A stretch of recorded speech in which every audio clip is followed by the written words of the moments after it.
एक संत वृंदावन में थे, तो कलकत्ता के एक सेठ जी आते थे, तो संतों को कुछ सेवाएं भेंट किया करते थे। तो एक दिन पूछा, महाराज विषयी पुरुष हूँ, बहुत धन है, भजन में मन नहीं लगता, वृंदावन आपकी कृपा से आ जाता हूँ, मुझे भगवान कैसे मिलेंगे? तो उन्होंने कहा कि यदि तुम वृंदावन के संतों का भंडारा करवाओ, हर महीने करवाओ, तो निश्चित भगवान की कृपा हो जाएगी, क्योंकि संतों के मुख से स्वयं श्री भगवान पाते हैं। उन्होंने शुरू किया वृंदावन में। अब इतना आनंद आया उनको, क्योंकि पाप नष्ट होने लगे, इतना आनंद आया कि एक महीने में वृंदावन में भंडारा करते हो और अपने कलकत्ता के लिए भी वो बस लाते, और जो संत चलना चाहे उनकी खान पान व्यवस्था करके अपने घर में भी ले जाते, सेवा करते, भेंट देते। मतलब संत सेवा का उनको एक नशा हो गया। एक दिन उनकी बस तैयार थी उनके यहाँ जाने के लिए। उनमें एक विरक्त संत जो मधुकरी मांग के पाते थे, कभी किसी से कुछ नहीं लेते थे, कभी किसी भंडारे नहीं जाते थे, वो आगे बैठे, और वृंदावन से वो जाते नहीं थे। तो सब संतों ने कहा, बाबा बैठे कहाँ, कोई बरसाने थोड़ी जा रही है, ये तो सेठ के घर जाएगी बस। वो कुछ नहीं बोले। सब लोगों ने सेठ से कहा, सेठ तुम्हें आज फल प्राप्त हो गया भगवान के भक्तों की सेवा का।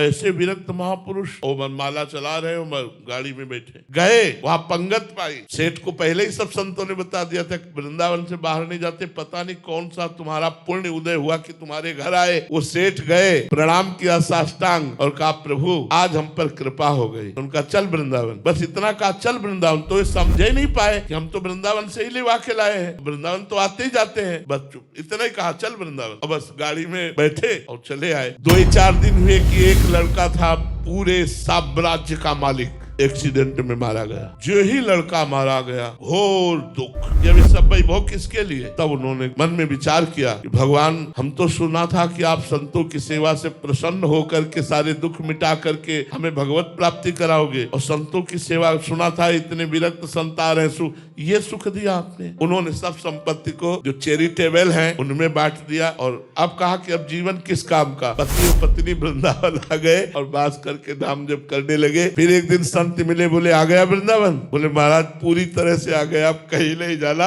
और वृंदावन में शरीर दोनों का पूरा हुआ। ये है लीला। भगवान जब कृपा करते हैं तो ऐसी कृपा करते हैं कि अपने आप भगवान के पास आप पहुंच जाओगे। कि भगवान की कृपा नहीं, जिंदगी में वो माया नहीं छोड़ पाते, जिंदगी में मोह नहीं छोड़ पाते।